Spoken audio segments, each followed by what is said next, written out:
నమస్తే, welcome to NSTV news. ముందుగా ముఖ్యాంశాలు.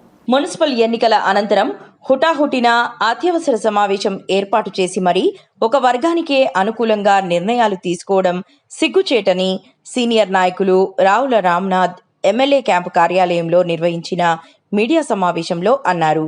మరి రానున్న రంజాన్ వేడుకలకు వాటి బిల్లుల చెల్లింపు కోసమే ఈ అత్యవసర సమావేశం ఏర్పాటు చేసినట్లు కనిపిస్తుందని అన్నారు.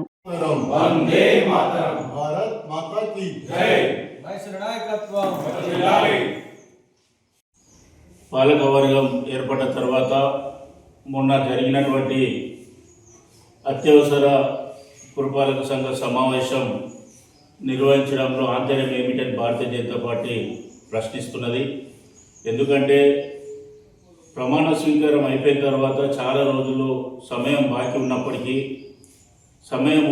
కూడా మరి దాని గురించి సమావేశం గురించి ఆలోచించకుండా కేవలం చివరి క్షణాలలో చివరి గంటలలో నిర్ణయం తీసుకొని అత్యవసర సమావేశం అని చెప్పేసి ఏర్పాటు చేసి ఎజెండాలో తమకు అనుకూలమైనటువంటి అంశాలను జోడించి వాటిని పాస్ చేయించడానికి, ముఖ్యంగా ముస్లిం మైనారిటీలను బుజ్జగించడానికి అధికారంలోకి వచ్చి రాగానే కాంగ్రెస్ పార్టీ ముస్లింలను సంతృప్తిపరిచే కార్యక్రమాన్ని ప్రారంభించడం కనిపిస్తూ ఉన్నది.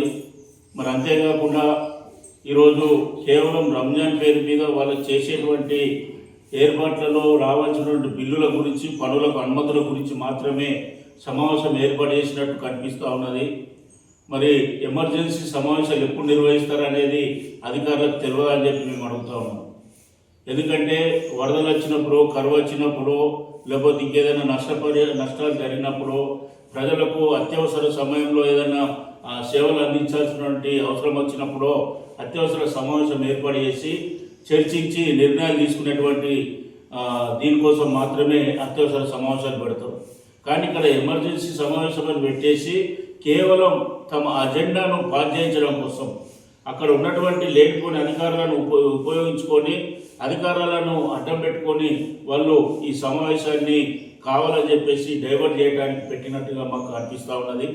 ముఖ్యంగా ఏదైతే ఎజెండాలో ఉన్నటువంటి అంశాల మీద చర్చ చేయకుండా గతంలో ఇక్కడ ఉన్నటువంటి నిర్మల్ శాసనసభ్యులు ఏలేటి మహేశ్వర్ రెడ్డి గారు ముఖ్యమంత్రి గారితో అసెంబ్లీలో సమావేశం జరిగినప్పుడు మధ్యలో కలిసి కూడా నిర్మల్ పట్టణాభివృద్ధి కోసం నిధులు కావాలి, కనీసం 50 కోట్లను ఇవ్వండి అని చెప్పేసి వినతి పత్రాలు ఇవ్వడం జరిగింది.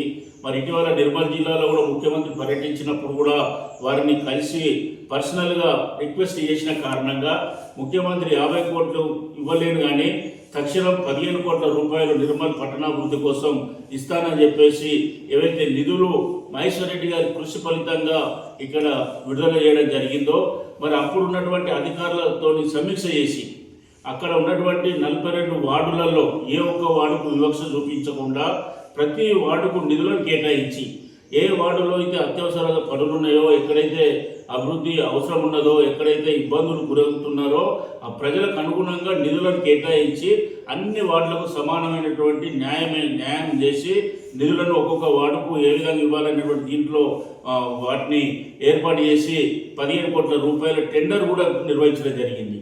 టెండర్ అయిపోయిన తర్వాత మొన్న జరిగినటువంటి అత్యవసర సమావేశంలో ఎజెండాలో లేని ఈ అంశాన్ని, ఈ నిధులను మళ్ళీ క్యాన్సిల్ చేసి కొత్తగా టెండర్ పిలుస్తామని చెప్పేసి చివరిలో అక్కడ అంశాన్ని చేర్పించడం ఏదైతుందో ఇది భారతీయ జనతా పార్టీ తీవ్రంగా వ్యతిరేకిస్తూ ఉన్నది.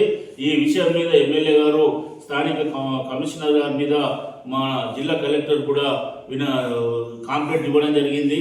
వెంటనే ఈ చర్య మీద కమిషనర్ మీద దానికి సంబంధించిన అధికారుల మీద చర్య తీసుకోవాలని చెప్పేసి కలెక్టర్ను మేము డిమాండ్ చేస్తూ ఉన్నాం. ఒకవేళ చర్యలు తీసుకున్నట్లయితే రానున్న రోజుల్లో మేము చేసే ఆందోళనకు ఇక్కడ ఉన్నటువంటి కలెక్టర్ కానీ రాష్ట్ర ప్రభుత్వమే బాధ్యత వహించాల్సి వస్తుందని చెప్పి మేము హెచ్చరిస్తూ ఉన్నాం. మరి దాంతోపాటు నిర్మల్లో కేవలం మరి మిమ్మల్ని గెలిపించింది ఈ వర్గ రాజకీయాలు పెంచి పోషించడానిక? ఇక్కడ ఉన్నటువంటి ప్రజలను సమానంగా చూడాల్సినటువంటి బాధ్యత పుర చైర్మన్ మీద లేదా అని చెప్పి మేము అడుగుతూ ఉన్నాం.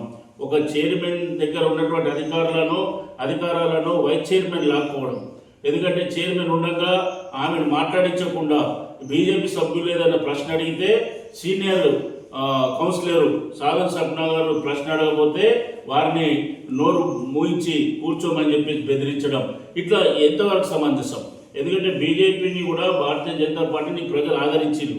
13 మంది కౌన్సిలర్ని గెలిపించింది ఇక్కడ ఉన్నటువంటి ప్రజానికం. వీళ్ళు ప్రజా సమస్యల మీద నిలదీసి ప్రజలకు అనుగుణంగా ఉన్నటువంటి ఏవైతే సమస్యలు ఉన్నాయో వాటిని ప్రశ్నించడానికి మీ దృష్టి దేవటానికి ఇలా ప్రజల పక్షాన వాళ్ళు సమావేశంలో పాల్గొంటే వాళ్ళని మాట్లాడకుండా చేయడం, కేవలం మీ ఎజెండాను పాస్ చేయించుకొని ఇక్కడ ఉన్నటువంటి దీన్ని ముందు తీసుకుపోవడం కోసం మీరు చేసినటువంటి సమావేశం ఏదైతే ఉందో దీన్ని క్షమించరానిది. రానున్న రోజుల్లో స్థానిక శాసనసభ్యులు ఎమ్మెల్యే గారి దృష్టికి తీసుకురాకుండా ఎమ్మెల్యే గారు సమావేశంలో లేకుండా ప్రయత్నం చేసే విధంగా వారిని రాకుండా అడ్డుకోవడం కోసం సమావేశాలు ఏర్పాటు చేస్తే పట్టణాభివృద్ధి కుట్టుబడుతుంది. మేము ఇలా స్పష్టంగా చెప్తా ఉన్నాం, అభివృద్ధి విషయంలో కేంద్ర ప్రభుత్వం వివక్ష లేకుండా ఇలా కోట్ల రూపాయలు విడుదల చేస్తూ ఉన్నది. ఈరోజు అందుకనే నిర్మల్ పట్టణానికి అమృత్ పథకం కింద 63 కోట్ల రూపాయలు ఇచ్చింది. వర్షాకాలంలో ఏవైతే మురికి నీళ్ళని వెళ్ళి మొత్తం చెరువుల నుండి కందికాల నుంచి వెళ్ళిపోతా ఉన్నాయో వీటిని శుద్ధి చేసే దీని కింద 42 కోట్ల రూపాయలు ఎమ్మెల్యే గారి కృషి ఫలితంగా ఇలా కేంద్ర ప్రభుత్వం విడుదల చేసింది. మరి రానున్న రోజుల్లో 2వ విడతలో అమృత్ పథకం కింద డ్రైనేజీ కోసం, మళ్ళీ 3వ విడతలో రోడ్లు డ్రైనేజీల కోసం ఇట్లా ఒక్కొక్క దీని కింద మేము కోట్ల రూపాయలు తీసుకురావడానికి ఎమ్మెల్యే గారు కృషి చేస్తూ ఉంటే మరి ఇక్కడ కాంగ్రెస్ పార్టీ నూతనంగా ఏదైతే పాలక వర్గంలో అధికారంలోకి వచ్చిందో మున్సిపాలిటీలో ఇది కక్ష సాధింపు రాజకీయాలకు పాల్పడడం ఏదైతుంది ఇది సరైనది కాదు.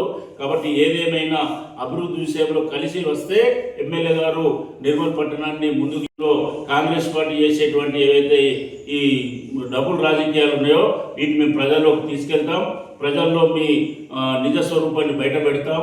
రానున్న రోజుల్లో అభివృద్ధి ఎమ్మెల్యే గారితో కలిసి మీరు ముందుకెళ్ళండి, లేదంటే మేము ఏ విధంగా అభివృద్ధి చేయాలో చేస్తాం, మీ విషయాలను ఏ విధంగా ప్రజల ముందు ఉంచాలో ఆ విధంగా ఉంచుతూ రానున్న రోజుల్లో ప్రజల పక్షాన భారతీయ జనతా పార్టీ నిర్మల్ మున్సిపాలిటీలో జరిగే ప్రతి విషయంలో మేము పోరాడతామని చెప్పి ఈ సందర్భంగా హెచ్చరిస్తూ, గతంలోనే ఎమ్మెల్యే గారు బహిరంగంగా స్టేట్మెంట్ ఇచ్చింది ఇక్కడ ఉన్నటువంటి తై బజార్లో ఎవరు కూడా బిల్లు కట్టద్దని చెప్పేసి. కానీ మీ ప్రభుత్వమే, మీ జిల్లా ఇన్ఛార్జి మంత్రి, మీరు ఉన్నటువంటి మీ అధికారులే కలెక్టర్ గారితో సహా ఇది రద్దు చేయడానికి వీల్లేదు, కమిషనర్ మీద ఒత్తిడి తీసుకొచ్చి ఆ రోజు తై బజార్ను నడిపించింది మీ ప్రభుత్వం కాదని చెప్పి అడుగుతా ఉన్నాం.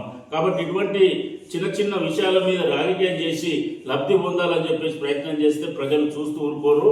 కాబట్టి రాజకీయాలు మీకే కాదు మాకు కూడా రాజకీయాలు చేయొచ్చు, కానీ మేము ఎన్నికల మట్టికే మేము రాజకీయాలు చేసినాం. ఇలా ప్రజలు తీర్పిచ్చారు కాబట్టి మమ్మల్ని ప్రతిపక్షంలో కూర్చోమని మేము ప్రతిపక్ష హోదాలో కూర్చుంటాం. రాబోయే రోజుల్లో ఈ పట్టణాభివృద్ధి కోసం మేము అధికారంలో లేకుండా ఎమ్మెల్యే గారు ఎంపీ గారి సహకారంతోనే కేంద్రం నుంచి రాష్ట్ర ప్రభుత్వం నుంచి నిధులు ఏ విధంగా తీసుకురావాలో తీసుకొచ్చి పట్టణాన్ని అన్ని విధాలుగా సుందరీకరణ చేసేటానికి అభివృద్ధి చేయడానికి మేము ముందుంటామని చెప్పి సందర్భంగా తెలియజేస్తూ భారత్ మాతాకి జై.